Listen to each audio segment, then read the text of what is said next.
You're listening to the Beyond Mommy Dearest podcast, where we talk about growing up with narcissistic moms, how it shapes your nervous system, your relationships, and your sense of self, and how to heal without shame.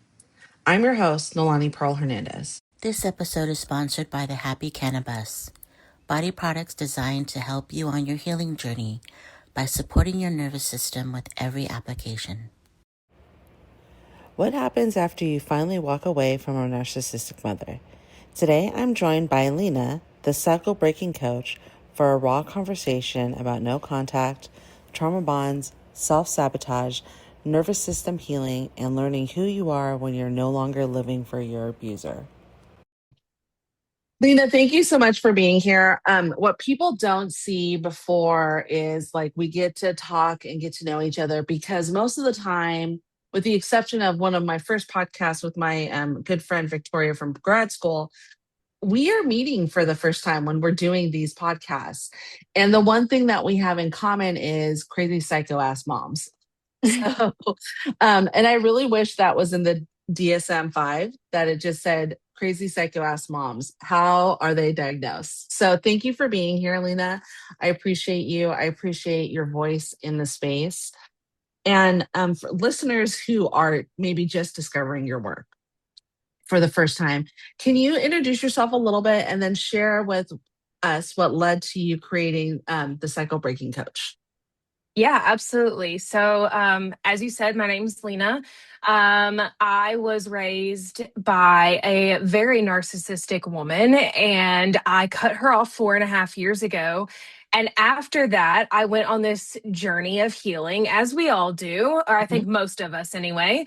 And in that, I realized a few things. One, I am really good at communicating, and I am really good at holding space for people and helping them find the wisdom and knowledge that they already know naturally without putting my personal input into it, you know? And so I was like, that's something I need to know about myself, because when you grow up in a narcissistic home, you're taught that you're not worth anything unless it's to serve them. And if you aren't doing something directly for that narcissistic parent, you're what are you, you know? And so when I walked away, I was like, I need to find out who I am. That was a big part of it.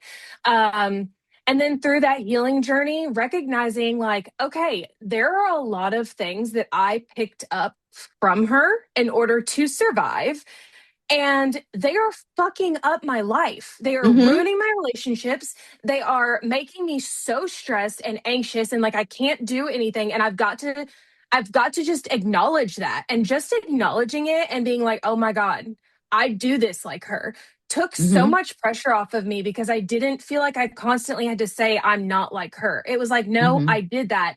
And by saying I did that, I am nothing like her, because she would fucking never, you know? So then I had a friend who was like, hey, you know, it turns out I learned about this thing called professional coaching, and I really think you should look into it. And I was like, okay. And so I started diving into like the ICF and like ICF accredited schools and like what sets apart somebody who really knows what they're fucking doing to somebody who got on TikTok and said, hey, I did that.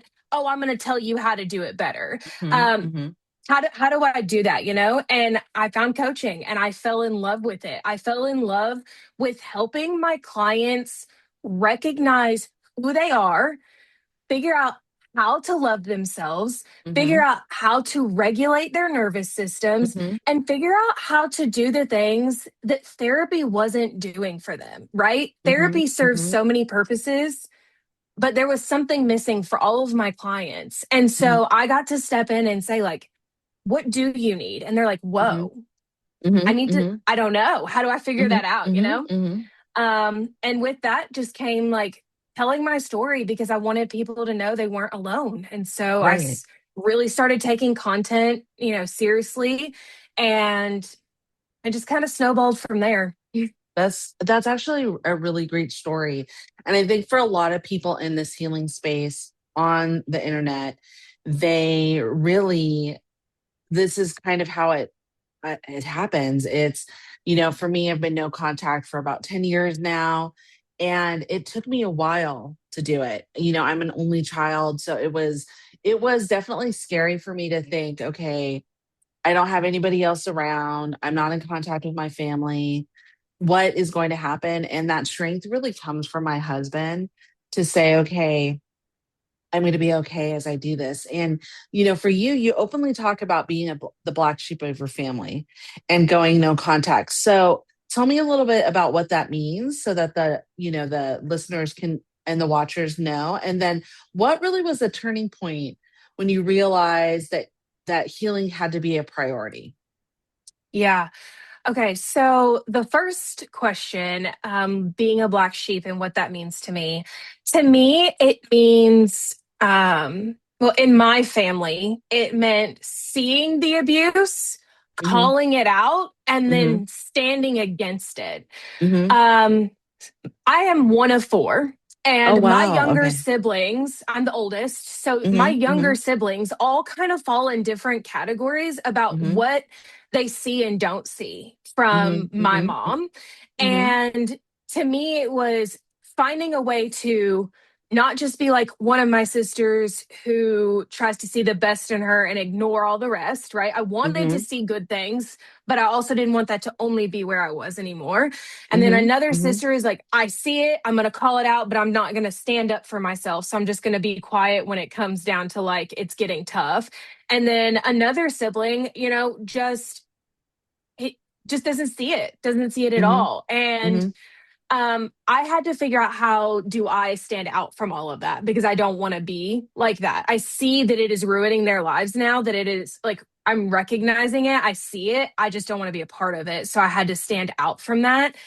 The other part of it was, I always had an emo heart. And I think, like most 90s babies, we were told Hmm. it's just a phase.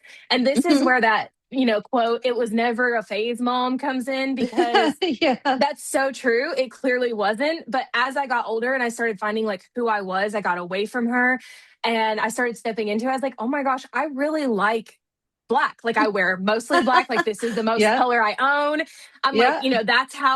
that's who I am. That's where I feel comfortable. And so it was also like embracing who I am without her influence Right. anymore. Right. Well, I think for a lot of parents, I know my mom went through it because I went through a punk rock, and mine was actually a punk rock phase. Like I still love punk rock music, but it was definitely a phase for me where it was black and pink hair. It was, all the things that punk rock is, and she didn't like it. But instead of like freaking out about it or being a normal parent, it was like this like super abusive, like craziness when it came to who I was, and it just didn't make sense at Yeah. all. And that is like the biggest difference. Like most parents will know, oh, it's a phase, it's a blah blah blah, whatever whatever.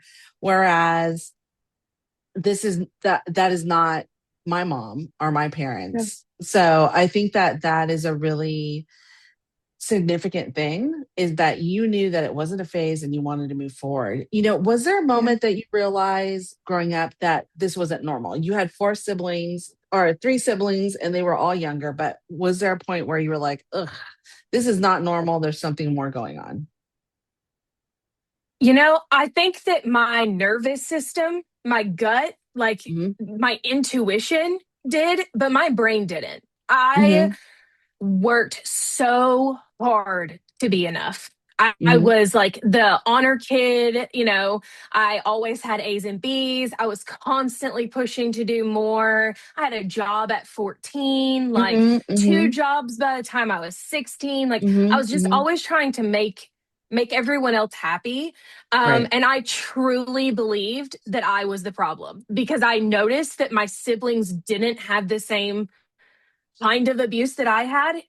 Looking back now after going through my healing journey, I recognize they were also abused. It was just differently because Hmm. flying monkeys are being abused. Hmm. And so I thought that it was just me. I didn't realize it was. it was her until Hmm. I became a mother. When I became a mom, I was like, how could you put your hand over your child's mouth and nose and make Yeah. them not be able to breathe until they pee themselves or almost pass out? Right. How do you do that and then laugh about it hysterically? Yeah. I don't Yeah. get it. I couldn't imagine even raising my hand to my child, let alone literally Yes. making them pass out, you know? And Right. so that's when Right. I was like, this isn't normal because I knew I wasn't going to do that to my kid. How could you have done it to me? And so then I was like very on guard with everything. That's when it kind Hmm. of started clicking. Then there was a day where he actually threatened to punch me while I was holding my child. And that was like my first wake up call. That's where I started going low contact. That's where I started stepping back and being like, it's not just me. It's she's going to hurt my child because she knows that would hurt me. And because I'm not affected by her behavior directly towards me anymore, it's like, this is that's the next best thing. And I remember Hmm. saying, no, she would never hurt him. Like, I see how she is with him. She wouldn't hurt him. He's not me, you know? Hmm. And then she did. Hmm. Hmm. And that's when I was like, oh my gosh, I was right all of this time. All these days where I was like, something's not right, something's not right. And then I'm like, no, it's just you're just overreacting again, right? The gaslighting of myself because it was programmed into me so deeply. It was Hmm. just like, I can't do it anymore. And that was it. That was the end for me. That is, so first of all, I'm so sorry that you went through that. That is horrible. And that your child went through that. It is one of the things that I say often, and I say it, because I think it's a good thing to be heard, but also I think for me is that my daughter saved me, and my daughter gave me a reason to live. My husband saved me. And the reason being is when I was pregnant, I think it was right before I was about to have my daughter, my mom hit me, and she was coming at me towards my daughter, but towards where she was. And I like blocked her from doing that. And I moved out. That was 30 years ago. I moved out, and then I was low contact with her, very similar to what you're saying. And then she was watching my daughter, and um, what was included in the narcissistic abuse with my mother was medical abuse of me as a result of just the attention. Yeah. And so it was like really, it was frustrating. It was scary. It was confusing for me. And she took my daughter to the doctor when she was little. And the doctor called and said, ma'am, I have someone here trying to get your daughter seen. What do you want us to do? And I was like, no. And that was it. That was the line that's drawn. I think that, Yeah. and really what I'll say in regards to this, I don't think that what they're trying to do there, it has really, and I say this with all the love in the world for all my kids and my husband, has nothing to do with that person that they're doing it to. It's that they are trying to hurt you or me, Yeah. right? Exactly. And because we are the target, right? Because they can choose what they're going to do in regards to whatever it is that and that we're the target. That's the big thing, and I'm so sorry you went through that. And I'm really happy that we found each other because Mhm. the stories are so similar. It's so scary. Like it is, once you see that formula, it's the same for every person, It is. literally the same. And I always say it's not anything to do with you. You're not special. Like we could break it down psychologically, the narcissistic person's self-worth and all those things, but that's not what this podcast is about. This podcast is centering the survivors and how they've healed, because fuck the abusers. Like really, fuck them. I don't care. I don't care that they were maybe abused when they were little. We were abused when we were little and we've come through it. Like that, and that, like for a lot of people, that's a hard pill to swallow, is that I Yeah. don't care about them and their history. Like I don't.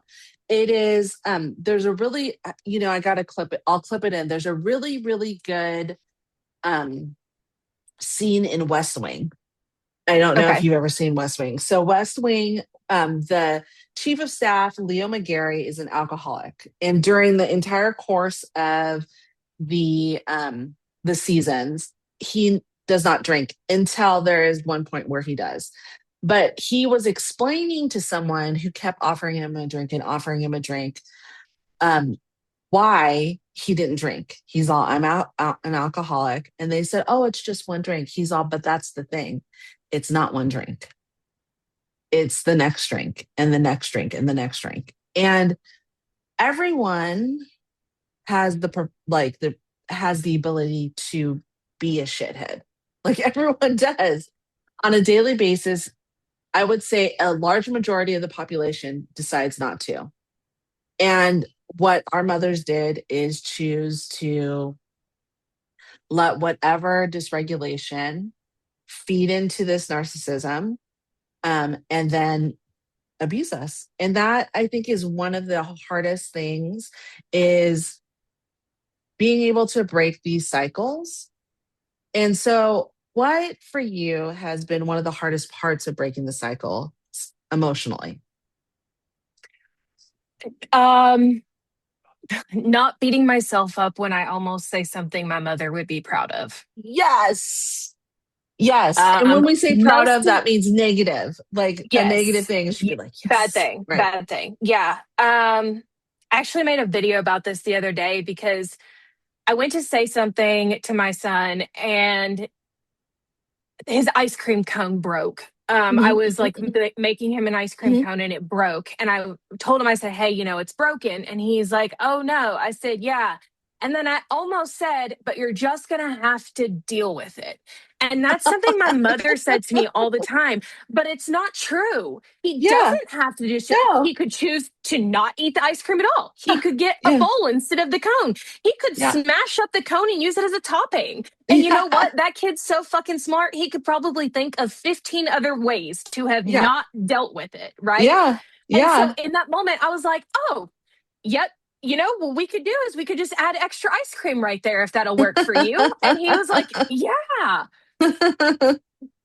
completely. Like, one, we didn't even have a spiral. We didn't have a meltdown. We didn't have Right. a moment of like, Right. everything's gone to shit. Right. Yeah. Which is what that one statement always instilled in me was like, oh, it's horrible. But the truth is Right. that it isn't horrible. It's what you Yep. make of it. And so Right. in that moment, I caught myself. But 4 years ago, when I would catch myself doing something like that, I internalized it as I'm horrible rather Right. than I adapted to survival by doing what she taught me to do. And Right. now I'm adapting to healthy life and that means doing it differently. And how that takes time. That takes learning. It's not I can't stand when people tell me that like as soon as they went no contact, everything was better, that they were all better, It that does. everything It's was healed. not.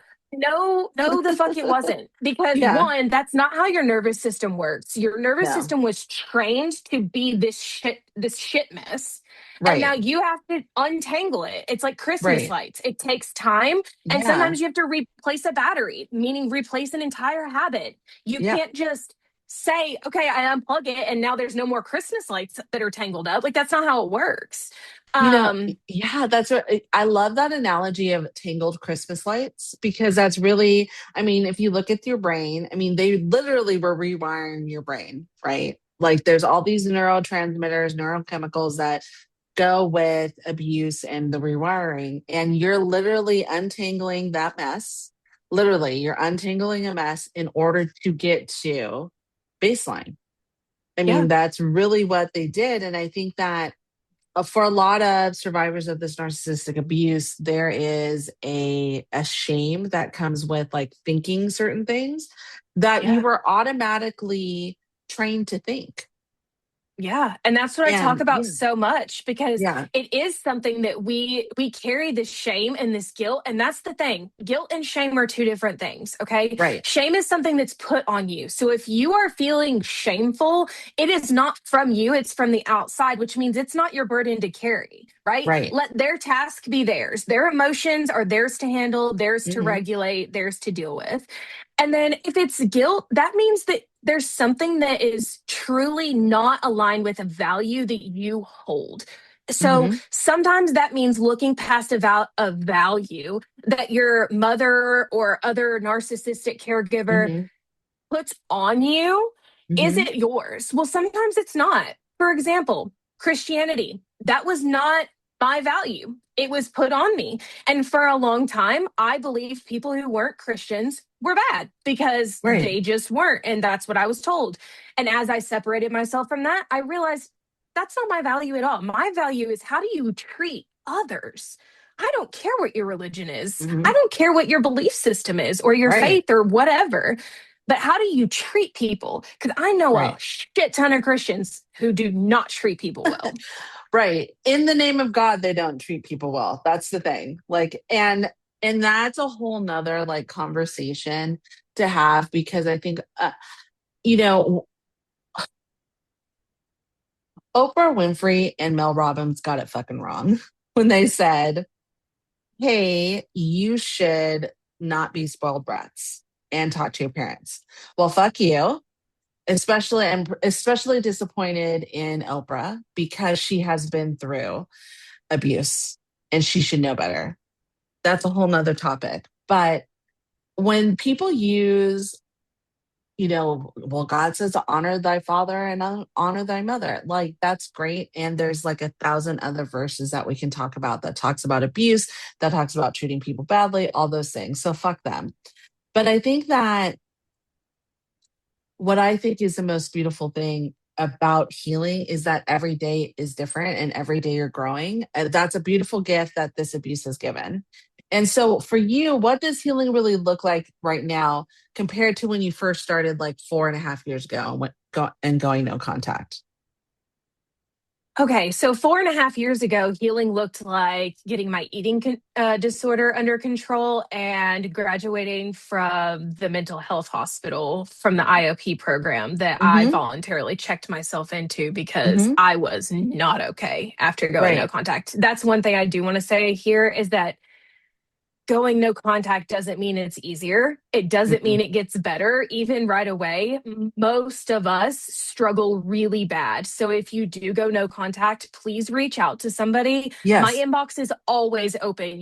Right. Anyone can message me. Right. So I just want to say that. But then, um, that was a big part for me. And then back then, now it's more of like,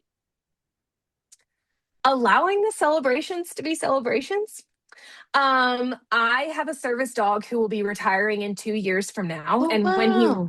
And I trained him myself, and Oh it takes wow. about 2 years to fully Yeah. train a new Yeah. dog. And Yeah. so I just recently, as of yesterday, brought home my next prospect puppy. And Oh.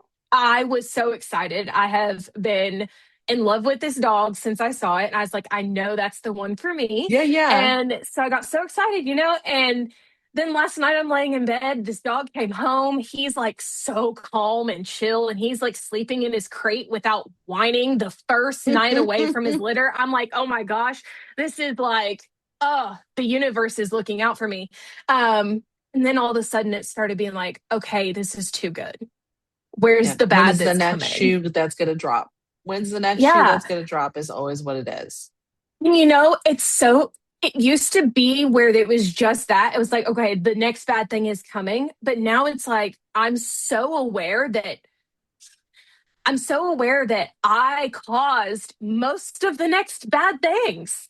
Yep. I was so used to the chaos and so used to the up and down and the struggle that I created it because I didn't know what else to do. And so now I'm aware of it. And so I'm sitting in bed and I'm like, okay, this is not working.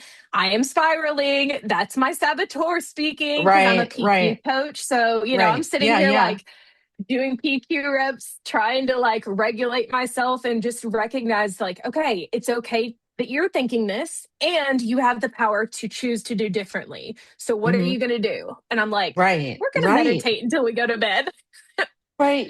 And this is the interesting thing because I think that what a lot of people might not understand is there's a lot of self sabotage that goes into recovering from a narcissistic abuse situation. And that self sabotage is like the IEDs that were put in your brain by your abuser, whether it's your mother or whatever it is. And for me, I see that often, and I see it in as I'm starting to be successful or whatever it is, I will start to talk myself out of it. Not in a bad Mhm. way, but in a like, you don't deserve. Well, I guess it is in a bad way. There was Mhm. the automatic response, right? There, you don't deserve this. This is so wonderful. What's going to happen? All of those things. And for a lot of people, that is a hard thing. Being successful is hard. So, what I want to say first is like, I'm so proud of you for checking yourself in. And I want to say this for other people who are listening. Like, if you are going through a difficult time, definitely reach out to, to you, to me, to whoever it is, and reach out to a mental health professional. And know that, with us and our coaching, oftentimes what happens is therapists look at family systems, they look at that past trauma, they look at whatever it is. While coaches, we really look at that forward motion. What Right. things that you can do in order to get to your space? For me, I Right. hold all the same confidentialities that a therapist holds. Yes. As a result, as you do as well, as a result of the training that I received in grad school, because there is that. On top of that, I don't know if anybody knows, but you have to pay for supervision when you go and get your hours. And as a single mom at the time, that was crazy expensive. So for people, that's a hard thing to do. And so know that oftentimes therapists also get their coaching certification, and coaches might have gone through some kind of training, so know all Yeah. of that.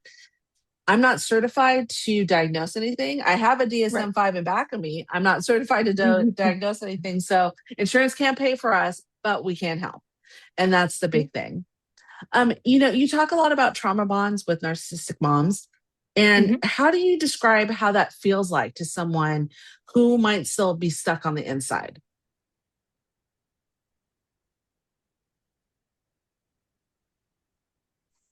I would say that it feels like some people say it's an addiction, but I think it's often not something that you recognize. And I think even when addicts don't want to admit it, they often recognize what's happening. I don't Hmm. think that it's quite like that. I think it's more like if you step back and you look at the relationship, Hmm. are you the only one giving? Are Hmm. you the only one hurting or Hmm. showing hurt or communicating hurt? Hmm. And are you the only one taking all the blame for the hurt? Hmm. I think it's that. And then you say, okay, well, I'm not going to take this anymore. But Hmm. then leaving feels Hmm. impossible. Hmm. Hmm. Impossible. I think so often people feel like going no contact is impossible. And although I can recognize that it feels impossible, it Hmm. is a choice you are making. If Hmm. you're saying to me, I can't go no contact because I live with my mother, you're choosing to stay there. I Hmm. am not saying it is not the best option for you right now Hmm. because Hmm. sleeping outside under a bridge may not be a better option for you, Hmm. but to Hmm. others it is. And by saying you do not have that choice, you are actually keeping yourself stuck. So it is the idea of I have to be here, I can't leave, and I want to leave, but I can't leave. Hmm. To me, that's how I see it. And I think circling back, you had mentioned self sabotage. Hmm. I think it's really interesting how so many people think self sabotage happens after going no contact, but they don't ever recognize how much it happened while you were in contact Hmm. Hmm. and the value of self-sabotage. So many people see it as just bad. Well, what is bad, honestly? Mm-hmm. When you self-sabotaged, it was a form of having control. It Mm-hmm. was a form of not being hurt by the one person you craved to be loved by the most. Mm-hmm. Mm-hmm. Self Mm-hmm. sabotage was a tool of survival and for many of us a tool of happiness, because if I messed it up, then the person I just wanted to love me didn't. Because if Mm-hmm. I messed it up, then I had the control. She didn't Mm-hmm. take it from me. Right. And then you Mm-hmm. carry that over. And I think because there's no one there sabotaging it or requiring the sabotage, that's when Mm-hmm. people start seeing it. And then they're like, Mm-hmm. I can't believe I'm doing this to myself. It's so horrible. But Mm-hmm. is it? It protected you for all this time. It got you here. It doesn't mean it was good or the best, but that's black and white thinking. Right. And that's really common with kids of who are recovering from narcissistic abuse. Like Yeah. that there's a lot of black and white thinking. And I, by the grace of God, my husband, he's so patient with me because I'm like a black and white thinker. Um, and also I'm a semantic thinker. So that for some people that drives them nuts. It's like, okay, well, this is gold. And like I'm like, well, it's not really gold. It's like a rose gold. And it's like, really? Did I need to say that? Right. And so I know that I drive him and my kids probably nuts. And I'm like, let me say this right now publicly. I'm sorry. I know I'm a pain in the ass. And I appreciate the grace with that. But the one thing that I will never change my black and white thinking on is lying and justice. When those two things are like any form of lying, even a white lie, I'm like, you lied. Like that is a Mhm. lie. You lied. And it drives my kids nuts because they're like, oh, if they were late on a homework assignment or something, I'm like, just tell me that you were late. Like I care about why you were late and we can have a discussion about it, but don't be like, well, it was not really late. It was like, 15 minutes late based on, when they turn it in online. It was fucking late. Like, it was Yeah. late. Just say, it was late and the internet went down because the internet bubbles up sometimes and it decides to stop. Like, just say it. Like, just Yeah. say it. It's not that hard because I think that for me, semantics or that like half truths are how my mom manipulated me Yeah. and my dad and my grandparents and everyone around her. It's half truths, right? Yeah. Like, just be honest. Like, for instance, if you were like, oh, how much do you weigh to my mom? She'd be like, oh, maybe I was like 115. She doesn't.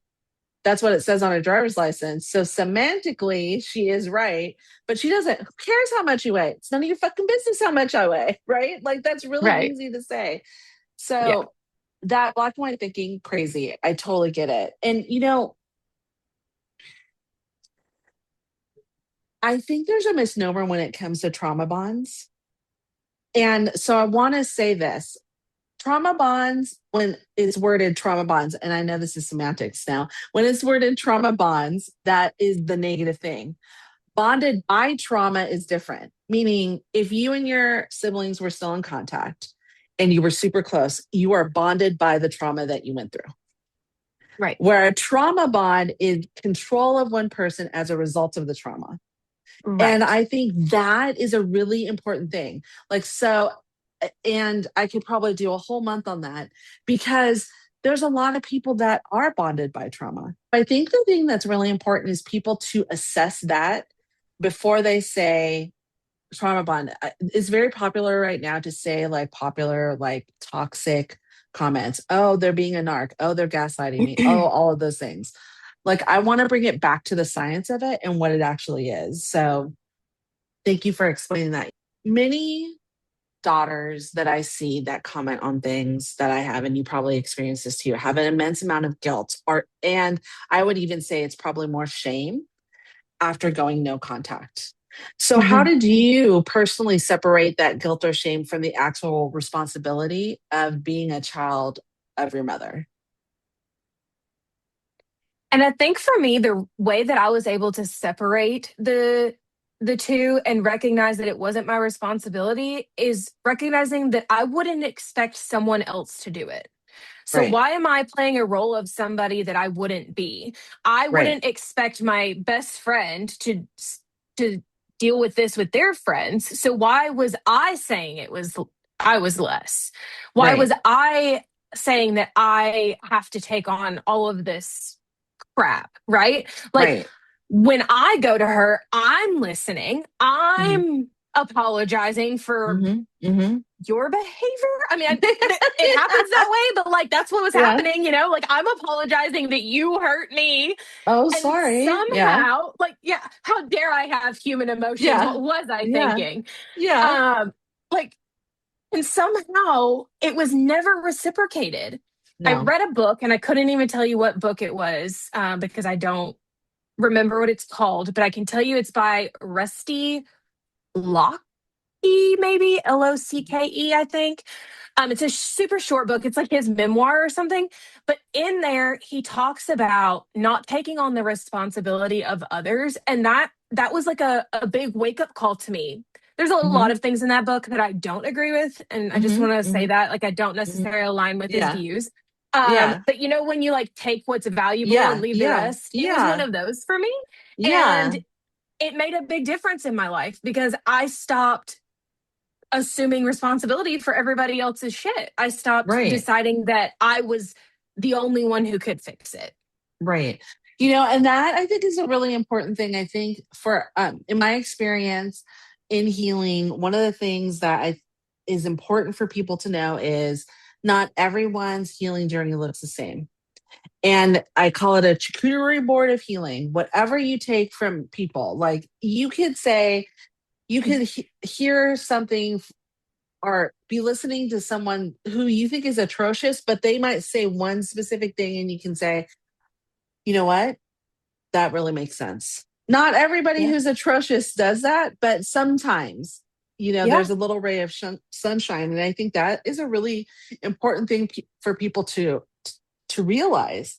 Um, I think, one of the things, one of the things your content often touches on is that hypervigilance and that survival mode. And what were some signs for you that your nervous system was never actually safe? I think somebody just finally asked me when's the last time you felt safe. And I was like, I don't know what that feels like. Um, That's so fair. never. Yeah, that's Um, fair. I think another big part was I started recognizing that. So, my wife and I, we've been together for 12 years, married for Mhm, 10 this year. And I mhm, started mhm. recognizing that Congratulations. being around, thank you, Mhm. being around her, and she's welcome. You know, you're Yeah, saying earlier, yeah. like your partner thinks no, mine thinks I'm a queen. I refuse to listen to anything else. I'm just kidding. But no, I started recognizing that like the only time I felt safe to even do like basic necessities, use the bathroom, for Mhm, example. If I mhm. traveled, I couldn't go to the restroom. And I Mhm. know that this happens to not just me, but Yeah, like yeah, it was to the point of if she wasn't home, I couldn't use the restroom because I felt so yeah. unsafe all the Yeah, time. yeah. But when she was around, I was like, wait a second, this is totally different. Right, Now, right. that's not a bad thing Mhm. because it allowed me to recognize it. But now, how had I stayed on that track, had I decided that I was just going to be okay with a codependent relationship, that Right. would have been unhealthy. So, again, I want Yeah, to reiterate 10%, like you were saying, there's something good in basically everything. It's yeah, your yeah, choice to decide yeah, if you want to see it or not. And yeah. maybe it's not directly there, but there's a saying that's like you're connected to everybody by with five Like degrees or seven, something. yeah. Yeah, five or Seven, seven, something seven like degrees that.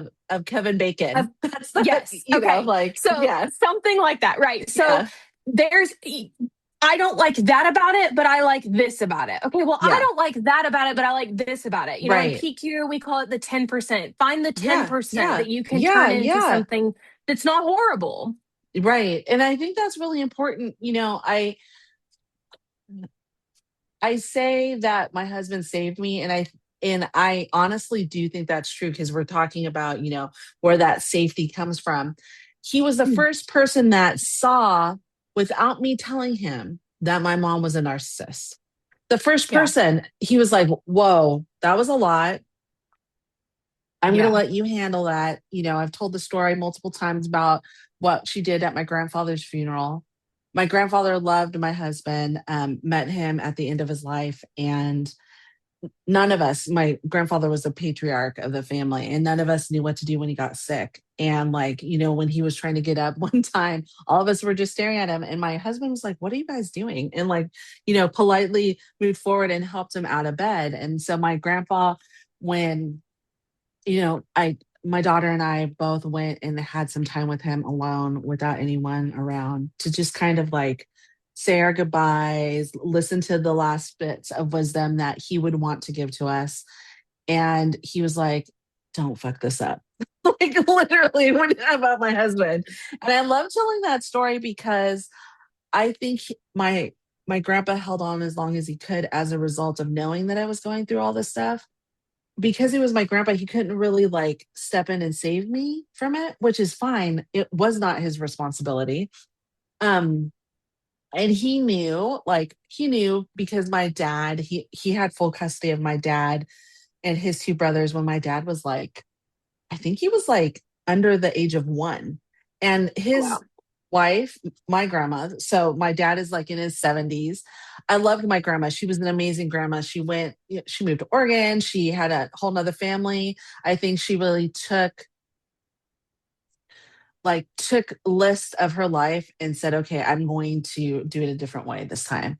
And so my dad has his own mother wounds, and my mom was a narcissist. My stepmother was a narcissist. I say often that his new girlfriend, who I haven't met and they've been with for a while, might be a narcissist. I have a feeling she might be because she's hiding, but I'll let y'all know once I meet her because my dad just was not equipped for it. Yeah. He had his own mother wounds. I don't fault him for that. And my grandpa just couldn't step. It's not the right thing for him to do to step in. They protected me as much as they could within a certain reason. Like, he picked me up every day from high school. Every day from high school, he picked me up. And I was like, he doesn't have to come. It's clear across town for him to come and pick me up. And then I would go to their house until my mom got off of work. And then sometimes she would pick me up and sometimes she wouldn't. Or my grandpa would, drop me off. I never stayed at their house overnight, even though I probably could have and it would have been easier. But he was like, there's a line and you have to figure this out. And even though probably at the time I didn't agree with it, I absolutely agree with it now because we as coaches know we can't tell our survivors, "Hey, by the way, your mom's a narc," or "Hey, by the way, your significant other's a narc," or "Hey, by the way, your dad's a narc." That person has to see it. We Yeah. can slowly pull the curtain back, but they're going to have to make that and decide. And I think that that's a really important thing. I don't know if you've experienced this. I've experienced a couple times where survivors that I'm working with minimize what happened to them or convince themselves that it wasn't that bad. Why do All you the think time. that's the case? Because that's how they kept themselves safe. Yep. Yep. Yeah. And they have that little IED. That's the thing, right? Like, that's a little IED that I think that people, as they start to step away and they're like, "Oh, it's not safe out there. Oh, she wasn't that bad." Right. Like, Mm. I've probably said that 10 or 15 times before I stopped talking to my mom. "Oh, it really wasn't that bad. It was bad. Like, it was crazy. It was bad." Yeah. And only with people, survivors like you and other people in the healing space um can I deal with that. Yeah. Like where they are like, "Yeah, that was crazy. And I'm so sorry." Taking a quick break from our podcast to let you know about today's sponsors.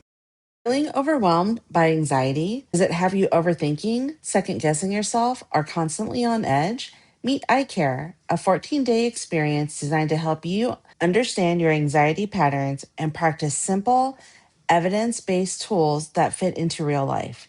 Each day includes a quick exercise, practical insights, and AI guided reflection. Start your free 3-day trial at icare.app to discover a different way to work with anxiety, helping you build greater calm and confidence day by day. If perimenopause has your muscles aching, your stress levels climbing, or your nervous system feeling like it's working overtime, check out the Happy Cannabis. Their THC free, plant powered CBD body oils, sugar scrubs, and goat milk soaps are designed to support everyday wellness and help you unwind naturally. Use code BMD20 to save 20% on your order and give your body a little extra love. And now back to our episode. Like anybody who understands that, because some of those stories are crazy. Like we had one guest on who said, I was out skiing and my mom was staying with me. And then I came home and all my furniture was gone. I was like, wait, what? All your furniture was gone? That's crazy. The crazy part was she left her a freaking note. She left her a note and said, thank you for all your furniture. And I was like, oh my God. She thought that shit out. Like she thought it out and then left a note so that it didn't look like she was guilty. That is maniacal. And that's what I think for a lot of people that they have to understand is you talked about addiction a little bit. The sense of like people, we are addicted to this behavior. And I know that they are addicted to it too. They are addicted to it. They get a high, they get a hit off of treating us like shit. And I say that because anytime my mom leaves me a message, she's blocked, but I'll go and look at my blocked messages. It takes literally 15 seconds for her to turn and take off that mask. Yeah. It's, hi, how's it going? You're super sweet, a super sweet message. And then, oh my God. And like, just if you can think of all the horrible things that you would call your worst enemy, take that, multiply it by 1,000. And that's what she says to me. And I would assume that's what your mom says to you. Or, if she decides, did say to you. And if she decides to find you on, any social media, that's what she says. And here, I'll say this now. Fuck your mom. I'm not going to believe anything that you're going to say because I know the truth. So good luck with trying to convince me differently. So we'll just put that out there. And she will, man, she will. That's the thing about a narcissistic person is that they really do, like, after living in the delusion for so long, they like really believe it. Like they believe their own lies. It's crazy. It's crazy. Well, and the thing is, so my husband and I own our own business, and one of the things that we specialize in is like high conflict mediation within companies, organizational health. Because what we've experienced that people don't talk about is how this narcissistic abuse affects everything. It literally affects everything. If people look at the world today, it affects everything. Everything from advertisements to nonprofits, it affects everything. And I had someone call me this morning. I was dropping off my kids at school. It's and let me say this on a side. It's my bonus daughter's last Friday of her senior year. I'm not okay. Like I literally have been crying about everything. And some of it might be perimenopause, but I would say that probably most of it's not. So she was saying, this person is being like this to me. And I said, I know it's super frustrating. And she's like this to everyone. So you're not special. Like meaning for us, I say that we were special because we were the target. She's a bitch to everyone. Being the target, I said, and you are the person who holds accountability. We held accountability for our mothers. We were the accountability. And that is a scary thing for a narcissist that is stuck. Like the fact that we're alive, that is her culpability. Yeah. And that's scary. So they're going to do everything that they can to pull you down. Flying monkeys, all that. By the way, flying monkeys, fuck you too, because like we can't see them a mile away. So, a lot of survivors confuse chaos. And I did this for a long time with love because chaos really feels familiar. How did healing change the way you view your relationship, like with your wife? Um, a big thing that changed for me was to stop expecting or relying on her for anything. You said earlier that your husband saved you, and I a big part of my healing was to stop letting my wife be the one that saved me, but Hmm. instead be the mirror so that I could see how to save myself. Yes. I had to, we had to get to a point where she became my coach instead of my therapist. Hmm. And for those Hmm. who don't know what a coaching relationship is, a coach doesn't give you advice. They don't Hmm. tell you what the best choice is. They ask Hmm. you thoughtful questions so that you can find the best choice. Whereas a Yep. therapist might say, hey, I think it's time for you to do this, this, this, and Yeah. this. Yeah. And that's just part of the job description. Like they're just Right. different in It's that just way, and that's different. okay. Yeah. Right. And that's great. And there's a time for therapy and there's a time for coaching. And I had to say, I need you to stop saving me. I know that I'm asking you for it. And it's because I don't believe I can do it on my own. And I need Hmm. someone to believe in me so strongly that you will not rescue me anymore. Yeah. Somebody who will say, it's your shit. You got to figure it out. I will do my part. For example, I said, I need to go get help. I need to go to a mental hospital. I Hmm. don't know how to make it okay to eat food. And Hmm. I'm losing 40 pounds in 2 months and I'm not okay. Like I need to go Hmm. get help. And she said, okay, that's your responsibility. Figure out where you're going. I'll figure out my job stuff so that I can Hmm. be at home with our child while you go get Yeah. help. Well, and I And think so that's the that's enmeshment. huge. Yeah, Yes, the that's enmeshment. huge. Because when you grow up in a narcissistic home, you are enmeshed with your narcissistic parent for Hmm. survival. And then Hmm. when you don't have them there, you tend to find other ways to enmesh. People who have BPD, like myself, tend to have a favorite person. Hmm. When you have a favorite person, they become your savior. It's not just your favorite person to hang out with, it's the person you rely on to survive. And Well, yeah, she yeah, was that. And I yeah. recognized she wasn't doing a great job. Like I wasn't okay because it wasn't her job. And she was Yeah. like, no, I'm not doing this. Like you got to figure it out. And that's exactly what I The needed. Well, and that's one of the big things, one and I think, with my husband, yes, he saved me, got me out of that space, and then Right. started this process of, Right. let's have a conversation about this. Let's do this. Why are you feeling this way? Why do you want to do Yeah. this versus do this? And that is a really important thing. Like, so when I say save, and because I want to make that clear, is took me out of the situation, got me out of the haze, Yeah. because there's a narcissistic haze that falls all over you.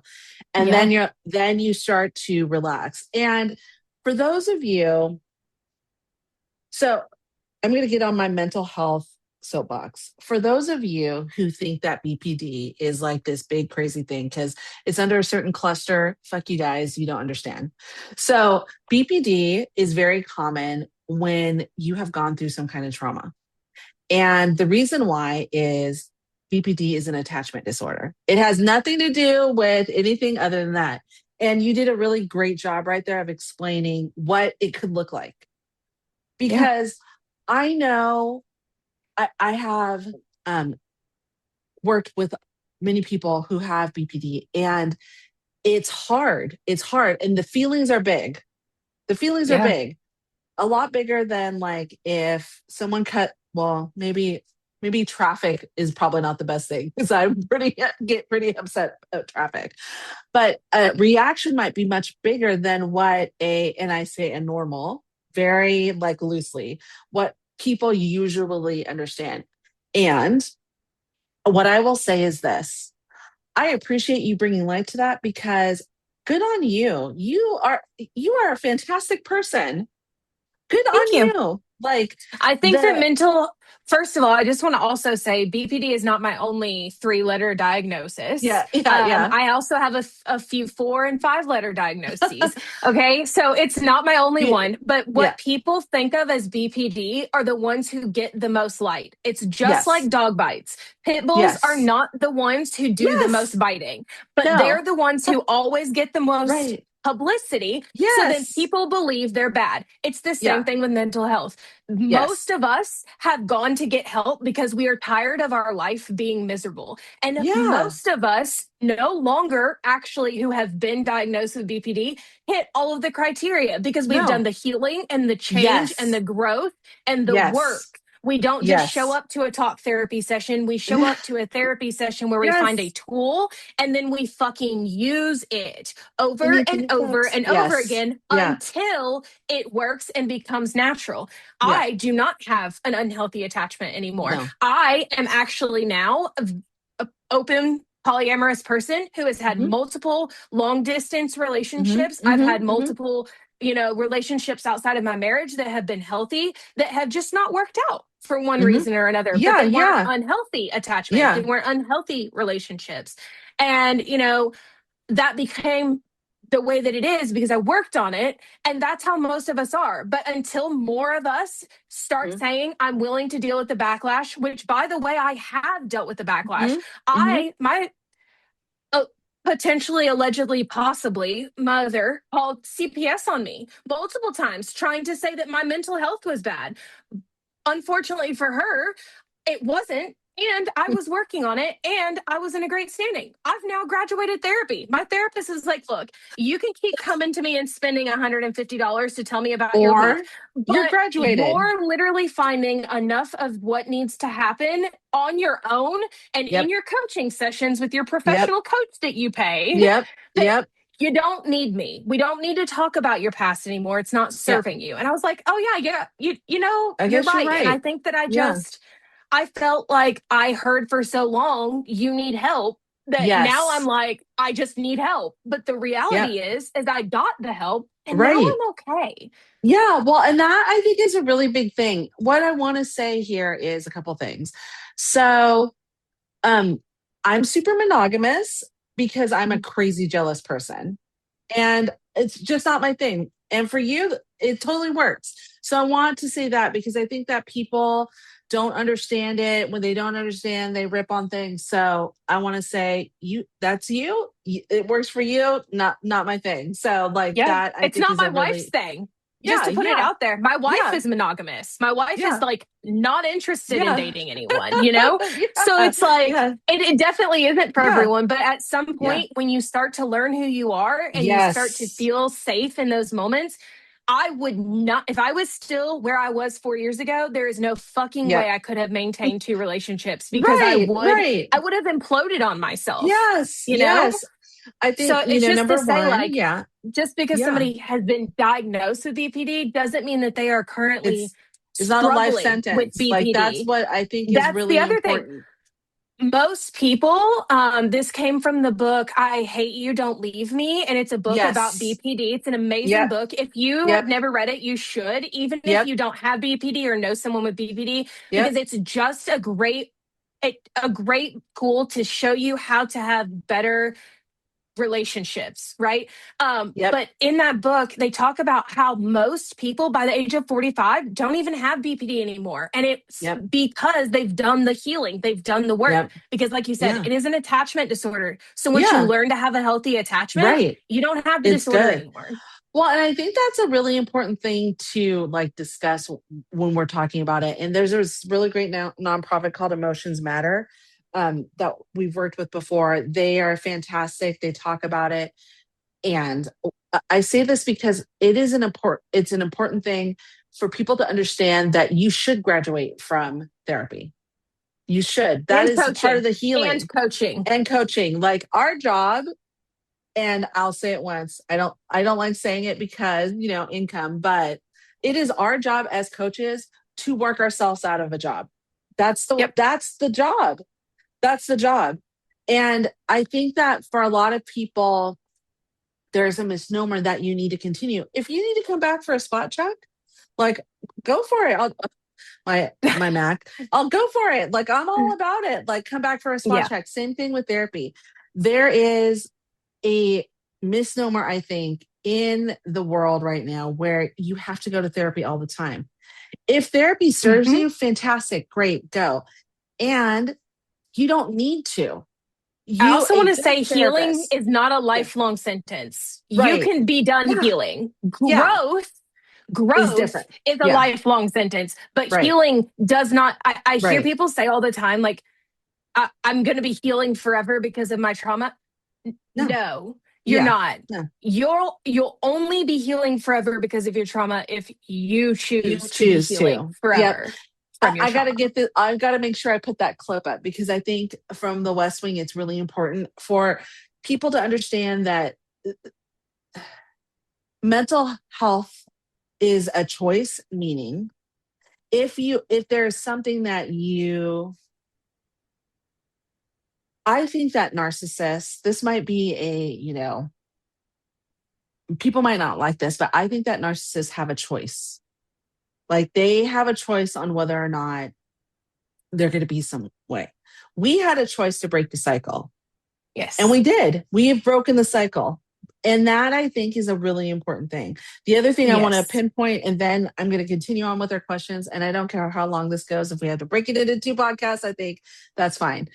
Um, Coaching, or excuse me, you should graduate from therapy. Like there should be a goal. This is where I want to be. This is where I am now. And that's fine. And come back and spot check. That Yes. I'm all about that. I think that is a great thing.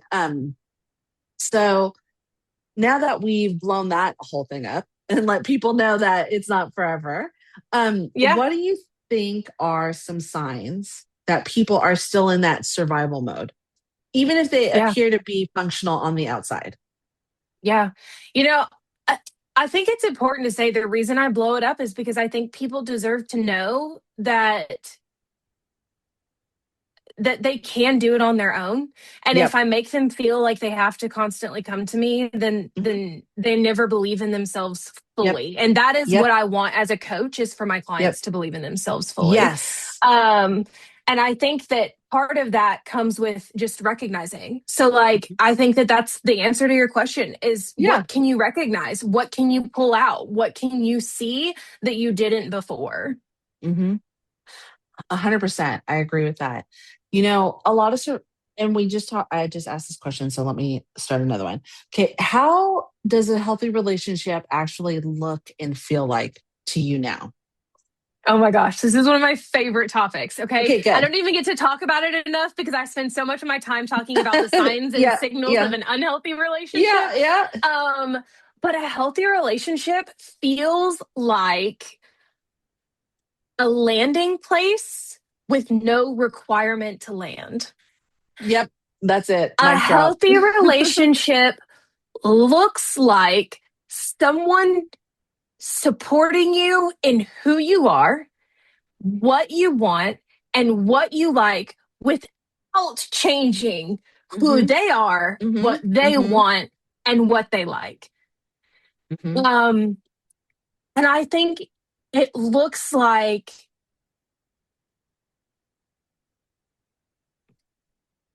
it looks like healthy communication. It's not Hmm. always happy, but it should never include yelling and screaming. It Hmm. should never include a point where somebody doesn't feel heard or listened to. And Hmm. I'm not Hmm. saying that if that happens on occasion that you are not in a healthy relationship. I'm saying in that moment your relationship is not healthy, and that's where Hmm. you get to work on that spot next, right? Hmm. Hmm. How can I do better? This is where that growth comes in. It Hmm. looks like constant growth, both Hmm. together and individually. People Hmm. forget a relationship is two people, not one. And so Hmm. it has to be about you individually before it can be about you guys together. Yeah, I totally agree with that. If I could say what like physically what it feels like, I like the coming home spot, like coming home on landing space. I also like for me like feelings like materials are a big thing more recently. I think, Hmm. again, some of it has to do with perimenopause. And I just read something about how if there was like severe trauma or something traumatic that happened in your life during perimenopause, it like starts to light up again, which I think is, of course, it does, and very interesting. But to me, like what a healthy relationship looks like is all the things you said. And also, like it feels like a warm blanket. Like, have you ever had those blankets that like it's just perfect? Like it Hmm. lies over you and it's the correct weight and it's like the correct feeling and all those things. I think when I describe what a healthy relationship, that is one of the things I go to. The other one is, and my daughter's 30, and she has the best boundaries of anyone that I've ever met in regards to me as her mom. Um, because of the abuse that I went through, because of the world that we live in, I'm always so nervous about her out in the world. But she's 30, she's an adult. Like she at her age, I had a 12-year-old. Like that's crazy. And so when maybe she's out on a date or she's out with her friends, and I'll be like, "Oh, hey, what are you doing?" Because we do have location for our kids, but it's more safety for us than Yeah. anything. I'll be like, "Oh, what are you doing up in blah blah blah?" And she's like, "Oh, I'm with my friend." I'm all, "Okay, talk to you later." And then we leave it at that. Or she lets me Yeah. know when she goes out on a date because she's just started dating again after a long-term relationship, and she'll just kind of let me know, hey, by the way, I'm going out on a date, and she'll let my sister-in-law know, who is close to her age, just so that they know, so we all know. But okay, we're going out on a date, and then like I never really ask her about it, which she usually gets upset about that I'm not asking. But I feel like that she'll tell me, I don't want to intrude. Yeah. Right. And that I think is a really important thing when you're talking about narcissistic parents. There's um the book by Jeanette McCurdy. Um, Oh, best book yeah, ever, dude. I made right. so Yeah. many videos about that book. Yeah, I'm glad she's my mom fantastic. died. Yeah, I'm glad my mom She died. also has a novel out that's really good too. Oh, So if you I've haven't, seen it. it's I, it's I follow her. totally different Yes. genre, but it's Yes. still her. And when I Yeah. finished, I'm glad my mom died. The first thing I thought was, why isn't this book fucking 3 times longer? And so I was like, Yes, it where could else can be. I read her stuff? She talks about this enmeshment, Yeah. about like crazy enmeshment that goes on in regards to her and her mom. In regards to like we just went to my youngest daughter's choir concert, her last one in high school. And I could tell which kids had narcissistic parents based on the way that they were performing. Because you can tell a real performer, but then you can tell where things are performative. Yeah. And that always is, to me, a really interesting thing to then watch them go to their parent. I'm like, oh, yeah, of course, they're a narc. Like, because you can tell. You can tell by the moment when they see their kids. You can tell by the way their kids are interacting with them. That I think is a really important thing for people to think about because that's your first sign. Like, there's a movie called The Narcissistic Playbook that is coming out, and early adopters get to hear or get to watch it in I think it's like a week before it gets released. And I think that there is a playbook.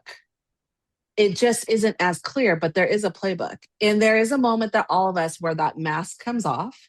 And I say that because I'm sure you could tell me when that happened for you.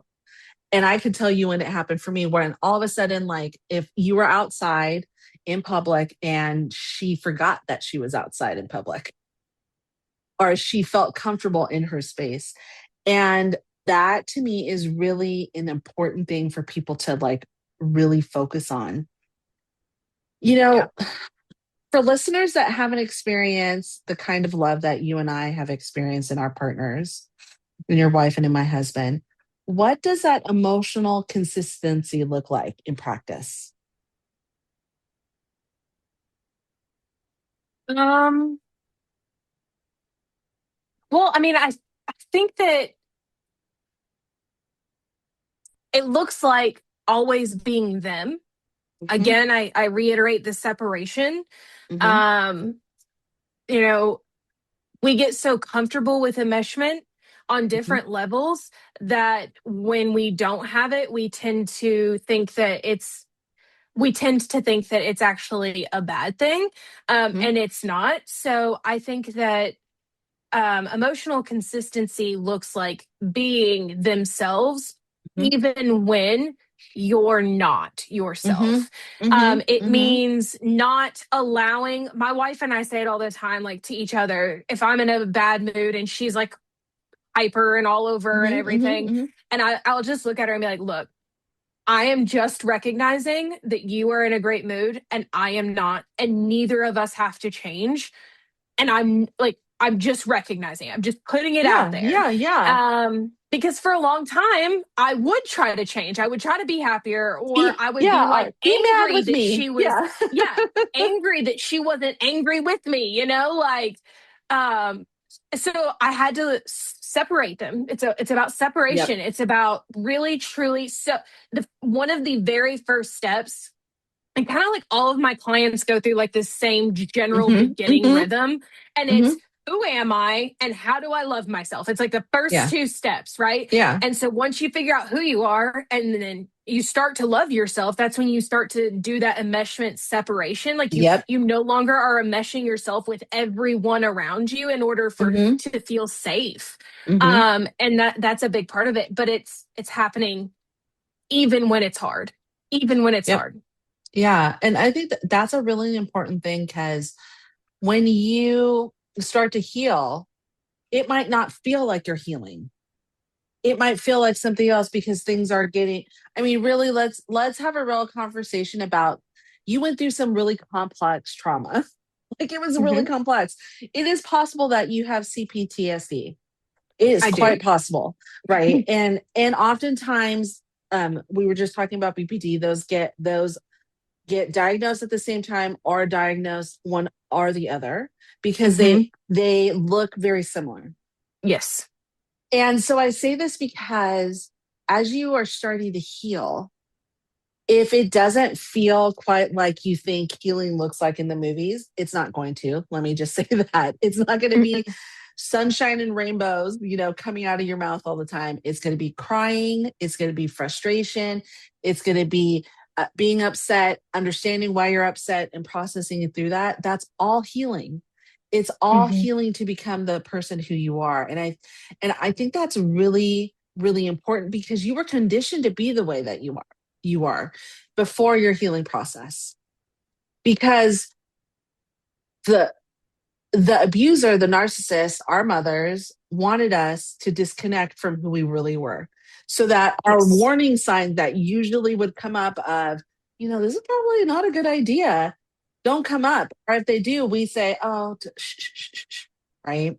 And so excuse me, how do people even begin to reconnect with themselves after experiencing this kind of trauma? One thing that a lot of my clients find value in is role playing different Mm-hmm. characters Mm-hmm. and Mm-hmm. seeing which one their nervous system reacts the best to. Oh, Um, interesting. Mm-hmm. Pretending Mm-hmm. like you're somebody who likes fashion. How do you Mm-hmm. feel imagining that you walk into a Louis Vuitton store and you're Mm-hmm. purchasing all Mm-hmm. these fancy things Mm-hmm. and these high Mm-hmm. quality, like high end? Does that feel good? Or does your nervous system feel better when you think about going to volunteer at the local Mm-hmm. animal shelter? Mm-hmm. Um, a lot of the times, people who were raised in this way never got to think about experiencing Mm-hmm. things, let alone actually experiencing it. But the idea of going out and doing it feels so far from who they are. It's like Mm-hmm. impossible. It's uncomfortable. Mm-hmm. And so we often start with like the smallest step. Yeah. What's the first step? It's Mm-hmm. not going outside for a 1 mile run of a 10 mile run. That's not the first Right. step. The first step is finding your fucking shoes. Because if you're Yeah. like me, you Yeah. probably left one downstairs and the other one you took off after running up the stairs because you At the realized top. mid Yeah. taking off the first one you had to pee. Like, Yeah. like, Exactly. so it's the first step. It's the very first step. What is that? And oftentimes it's imagining like, okay, well, if I could be anyone that would be the most comfortable, who is it? Hmm. And just like going to a new store, sometimes you have to try on a few different pairs of jeans before you find one that makes your butt Yep. look good. Yeah, exactly. Yes, thank you. I think that's the really important thing. And and the reason why we do these podcasts is because I'm not everyone's cup of tea. And the person I'm interviewing might be their cup of tea to be their coach. And that I think is a really important thing. You can interview your coaches. You could figure out what works for you. What You works for fucking better. me? Yeah, Do right. you first of all, even with a sliding scale, coaching isn't cheap. Okay. We don't Yeah, have to yeah. pretend like it is. No. So yes, No. you need to be Yeah. interviewing your coach. Yeah. You need to go to free discovery calls with Yep. multiple coaches Yep. and figure out which one you showed up and said, Yep. I needed this. And then at the end of the session, you actually had it. Yep. Because that's the Yep. one you need to go with.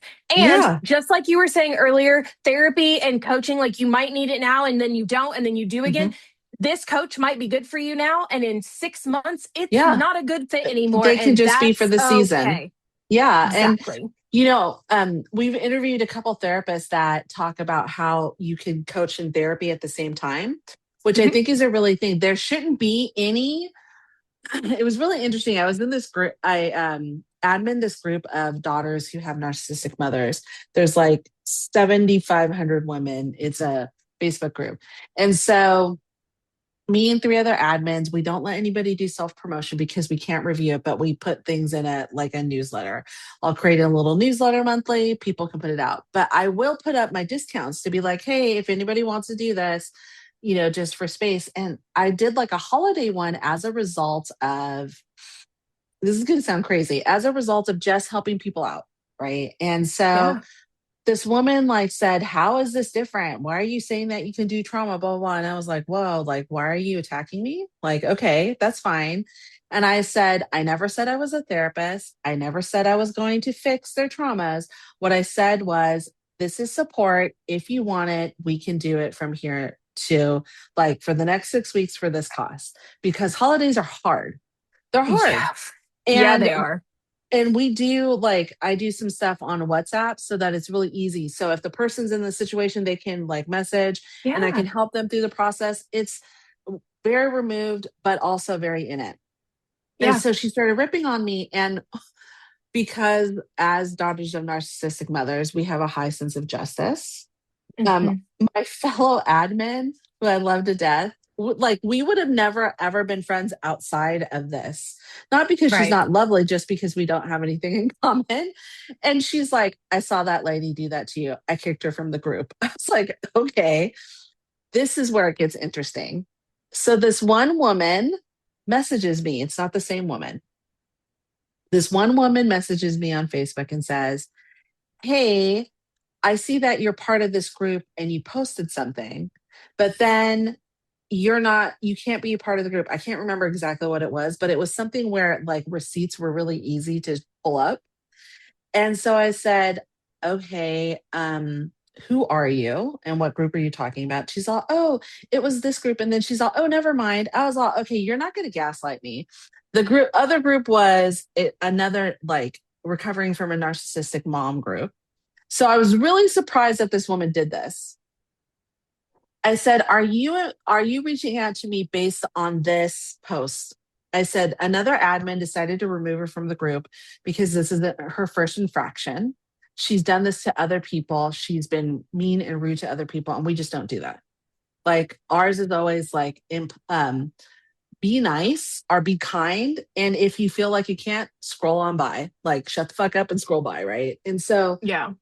she tried to act like I was doing something in another group and act like I was the problem.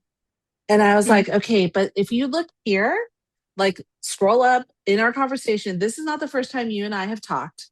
I talked to you about this other thing that I was doing. I asked if I could post it in the group because it says no self promotion.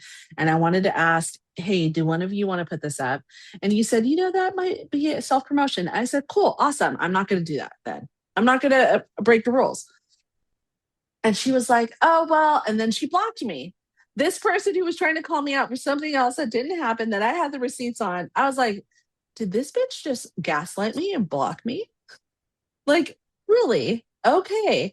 And I think these are some of the things that you really get amplified as we start to do the work, right? Where we start to see where gaslighting comes into effect, where we start to see the flying monkeys, or we start to see like the narcissism like really fall Yeah. differently. And if you see it, welcome to the club, and you're never going to unsee it. Yeah. That is Yeah. a thing.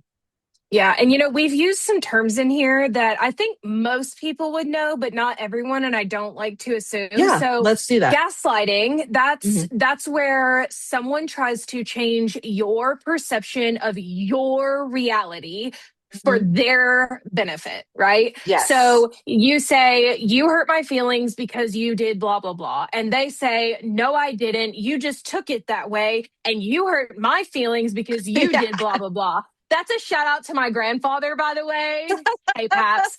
Um, that's gaslighting. Okay. Oh my God. Oh A my God. flying Yeah. monkey, right? A flying monkey is somebody who is unintentionally, they do not usually Mm-mm. know that they are No. doing this. It is Hmm. actually a form of abuse. So they Hmm. are being abused, but they don't Hmm. realize it.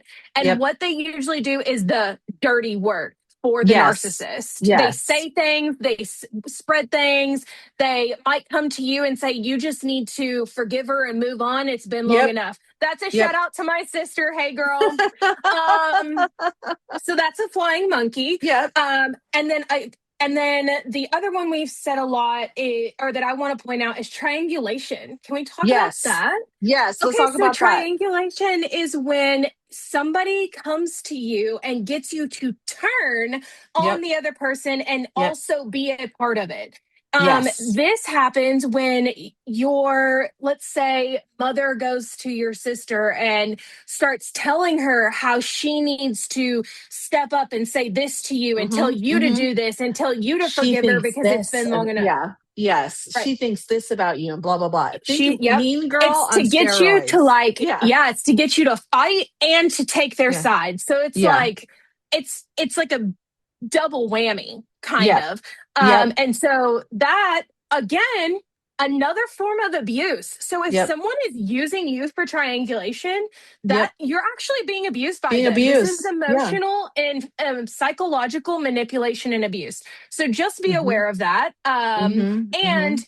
telling somebody, hey, you're being a flying monkey is not going to work. So just No. hold your They breath. don't. They don't. They don't know. They No. don't understand because number one, oftentimes the narcissist will pick someone who thinks that will create a flying monkey that has low self-esteem and wants to like be, this amazing person. So if you're like, oh, you're just a flying monkey, they've already inserted all this, pumped them up full of like that they're special, that they're never going to listen to you. So the Yeah. best thing you could do is step out of the situation and just say, Boundaries. okay, yeah, Yeah. and block them if they're on social media, block them if they're on your phone, block them. Don't answer the phone call. If they show up at your house, say, no, thank you. Go Yeah. sell somewhere Yeah. else, because they don't understand it. And the best thing you can do to save them is just push it Yeah. away. It goes back I, to what you were yeah. saying at the beginning. Yeah. Like, it's their battle. This is their Yeah. task. They It's have not to figure yours. it out. They have Yeah. to see it.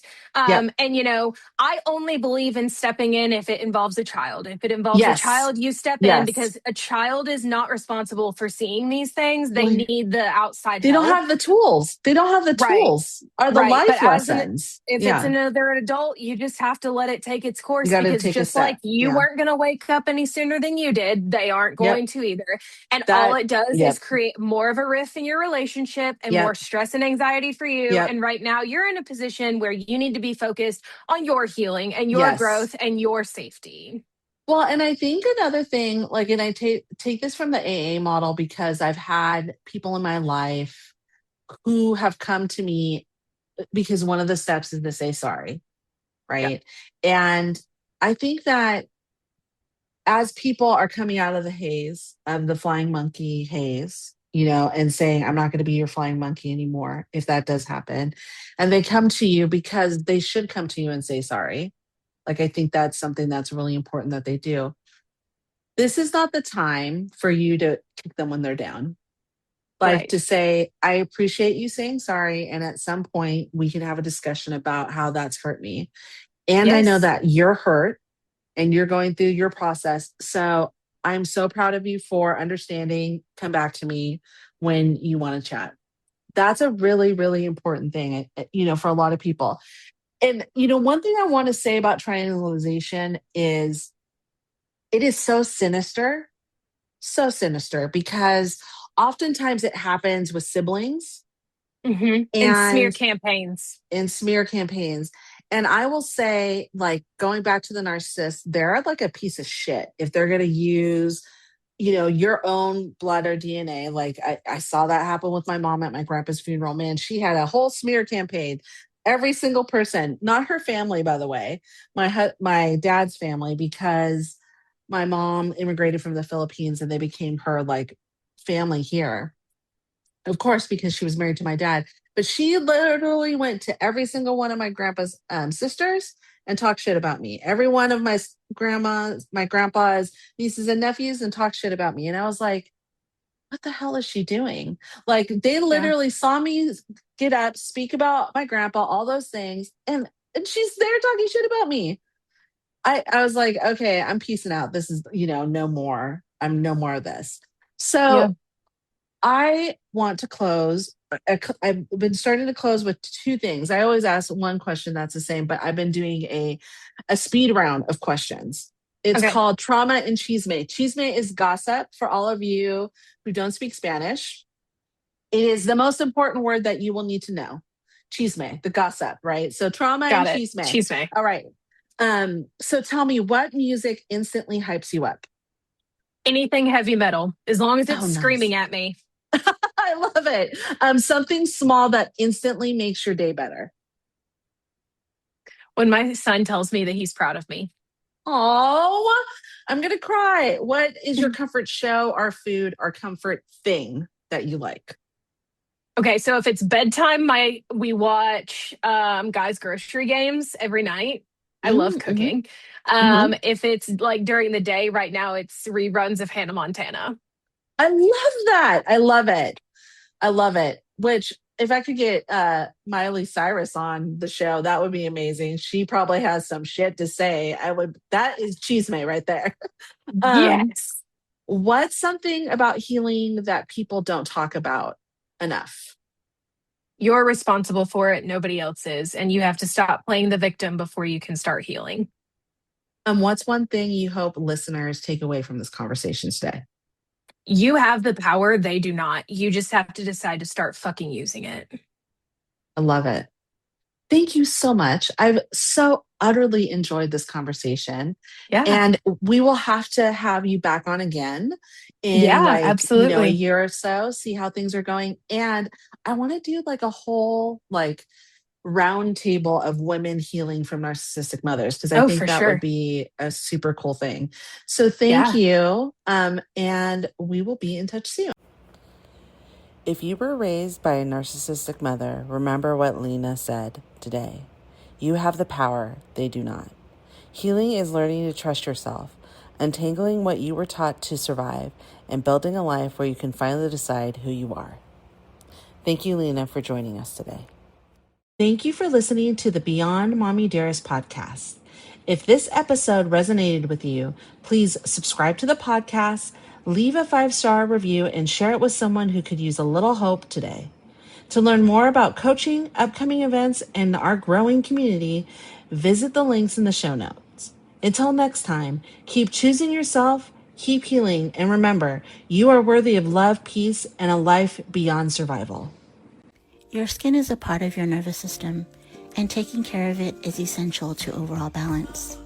Our products are specifically formulated to nourish your skin and bring it closer to homeostasis with every use.